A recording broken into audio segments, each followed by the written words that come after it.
ओडिशा के पुरी में अर्जुन पांडा नाम का एक ब्राह्मण अपने परिवार के साथ रहता था। उनके परिवार में उनकी पत्नी, 2 बेटी और 1 बेटा रहते थे। अर्जुन ब्राह्मण बहुत ही गरीब था। भिक्षा मांगकर जो कुछ भी मिलता था उसी से वो अपने परिवार का पेट पालता था, और जब कभी भिक्षा नहीं मिलती तो उन्हें कई कई दिन तक भूखा रहना पड़ जाता था। वो गीता के सभी श्लोकों का हर रोज अध्ययन करते थे। रोजाना गीता के श्लोकों का पठन करने की वजह से गांव में सभी उन्हें गीता पांडा कहकर बुलाते थे। अब सभी उन्हें गीता पांडा के नाम से ही जानने लगे। नियमित रूप से भगवान की भक्ति में लीन रहने और नियमित रूप से पूजा पाठ करने की वजह से उनकी चेतना शक्ति जागृत हो गई और वो खुद को दुनिया की माया जाल से परे समझने लगे। अब वो जहाँ कहीं भी जाते बस भगवान जगन्नाथ का ही नाम जपते रहते।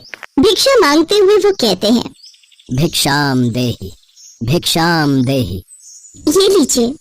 भगवान जगन्नाथ आप पर अपनी कृपा दृष्टि बनाए रखें।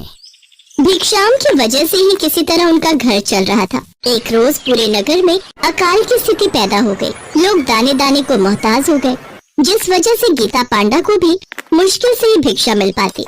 लेकिन फिर भी उनके चेहरे पर कभी उदासी नहीं रहती। लेकिन उनकी पत्नी अपने बच्चों को भूखा देखकर उदास रहने लगी। इतने कम अनाज में हमारा गुजारा कैसे होगा? इससे हमारे बच्चों का पेट नहीं भर पाता। अपने बच्चों को भूखा देखकर मुझे बहुत दुख होता है।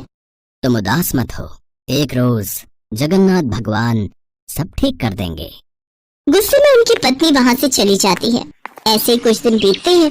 एक रोज सुबह जब गीता पांडा श्लोक पढ़ रहे थे तभी उनकी पत्नी आकर उनसे कहने लगी, सुनिए जी, घर में अनाज का एक दाना तक नहीं है।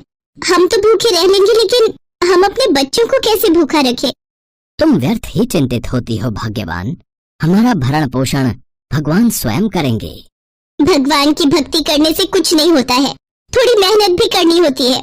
अगर आप सारा दिन बस ये गीता ही पढ़ते रहेंगे तो हम सबका भरण पोषण कैसे होगा? उनकी पत्नी काफी देर तक बड़बड़ाती रही, जिसके बाद गीता पांडा ने गीता का एक श्लोक बोला जिसका अर्थ है, जो मेरे दिव्य स्वरूप को ध्यान में रखकर पूजा पाठ करते हैं, मैं उनकी हर इच्छा को पूरा करता हूँ और अपने उस भक्त की सभी इच्छाओं की पूर्ति करता हूँ। ये सब तो द्वापर युग में होता है, लेकिन क्या आज के समय में आपके भगवान हमारे घर में भोजन भेज देंगे?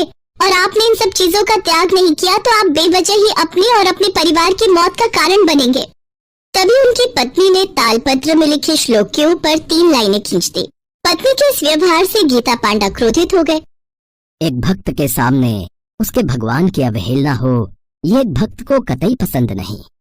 फिर क्रोधित होकर वो अपना भिक्षाम थैला लेकर भिक्षा के लिए निकल गए। लेकिन अपनी गीता का ऐसा हाल देखकर वो बहुत दुखी हुए और रोने लगे। हे प्रभु, मुझे क्षमा कर दीजिए। आज मेरी वजह से इस गीता की ये हालत हुई, मुझे क्षमा कर दीजिए। भगवान जगन्नाथ ने जब गीता पांडा को बिलखते हुए रोते देखा तो उनसे उनका ये दर्द नहीं देखा गया और उन्होंने एक बच्चे का भेष बनाया। फिर वो एक बड़े से बर्तन में तरह तरह के भोज्य पदार्थ, अनाज और फल लेकर पांडा के घर के बाहर पहुँचे और आवाज देने लगे, घर में कोई है? उसकी आवाज सुनकर गीता पांडा की पत्नी बाहर आई। माता, ये आपके पति ने भिजवाया है, आप इसे ले जाओ। मुझे कहीं और भी जाना है, मुझे बहुत काम है। ये सब देख गीता पांडा की पत्नी ने सोचा, भला पूरे नगर में भूखमरी फैल रही है, फिर इतना सारा भोजन और पकवान कोई कैसे दे सकता है? वो ये सब सोच ही रही थी कि तभी उनकी नजर बालक के मुख पर पड़ी जिसमें से खून निकल रहा था। बेटा, तुम्हारे मुख से ये खून कैसे निकल रहा है? माता, आप चिंतित ना हो। मेरे एक दोस्त से मेरी लड़ाई हो गई थी, जिस वजह से मेरी जीवा थोड़ी कट गई है। उसी वजह से मेरे मुख से ये खून निकल रहा है। कुछ ही देर में ये अपने आप ठीक हो जाएगा। अनाज से भरा बर्तन देकर वो बालक अदृश्य हो गया। गीता पांडा की पत्नी की समझ में कुछ नहीं आ रहा था कि ये सब क्या हो रहा है। कुछ देर बाद गीता पांडा घर लौटे तो उन्हें तुलसी और चंदन की अद्भुत खुशबू आ रही थी। उनका पूरा घर खाद्य सामग्री से भरा हुआ था और वहाँ तरह तरह के पकवान रखे हुए थे। ये देख गीता पांडा हैरान थे। उन्होंने इस बारे में अपनी पत्नी से पूछा तो उसने सारी बात बताई। क्या इसका मतलब साक्षात मेरे भगवान आए थे? भगवान जगन्नाथ स्वयं यहाँ आए थे? अब गीता पांडा की पत्नी को भी विश्वास हो गया कि भगवान जगन्नाथ ही उनकी मदद के लिए आए थे। फिर उन दोनों ने मिलकर भगवान जगन्नाथ से माफी मांगी और उनका धन्यवाद किया। उस दिन के बाद से गीता पांडा के साथ साथ उनकी पत्नी भी जगन्नाथ भगवान के परम भक्त हो गए। उड़ीसा शहर के छोटे से गांव में माधव दास जी रहते थे। माधव दास जी अकेले रहते थे और भगवान जगन्नाथ जी के भजन किया करते थे और वो हर रोज भगवान जगन्नाथ जी के मंदिर में दर्शन के लिए जाया करते थे। वो सिर्फ जगन्नाथ जी की भक्ति में ही मस्त रहते थे। उन्हें सांसारिक जीवन से कोई मोह माया नहीं थी। एक दिन अचानक माधव दास जी की तबीयत खराब हो गई। उन्हें उल्टी दस्त का रोग हो गया। वो बहुत ही कमजोर हो गए कि उठने बैठने में भी उन्हें समस्या होने लगी। माधव जी अपना कार्य स्वयं करते थे। वो किसी से मदद नहीं लेते थे। जो व्यक्ति उनकी मदद के लिए आता था उनसे कहते थे, मेरे प्रभु, मेरे जगन्नाथ जी स्वयं मेरी रक्षा करेंगे। ऐसे ही कुछ दिन और बीत जाते हैं। माधव जी की तबीयत और खराब हो जाती है। अब तो वो मल मूत्र भी बिस्तर पर त्याग देते थे, परंतु उन्होंने अपनी भक्ति और आस्था जगन्नाथ जी पर से नहीं छोड़ी। इतना बीमार होने के बाद भी वो नियम से जगन्नाथ जी की आराधना किया करते थे। यही दूसरी ओर जगन्नाथ जी अपने भक्त की उन पर आस्था देखकर अत्यंत खुश थे। तभी बलदेव जी जगन्नाथ जी से कहते हैं, हे प्रभु, आपका प्रिय भक्त इतना कष्ट में है, आप उसे दूर क्यों नहीं करते? उसके पूर्व जन्म के कष्ट हैं जो उसे भोगने ही होंगे, पर उसने मेरी इतनी भक्ति की है, इस कारण मैं पृथ्वी लोक पर जाकर उसकी देखभाल करूंगा। तब स्वयं जगन्नाथ जी सेवक के रूप में माधव जी के पास उनकी सेवा करने के लिए जाते हैं।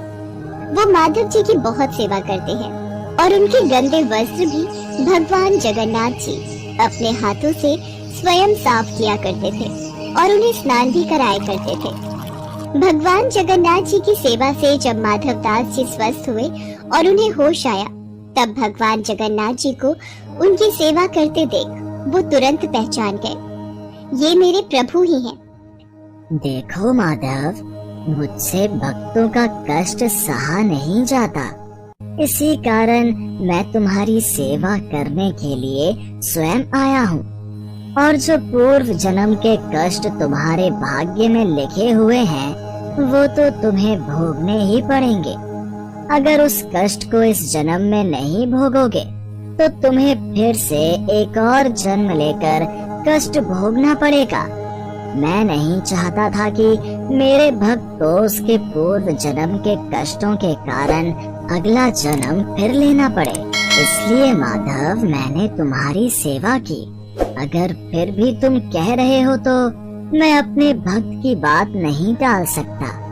अब भी तुम्हारा ये रोग 15 दिन का और शेष है, इसलिए वो 15 दिन का रोग वो मैं ले लेता हूँ।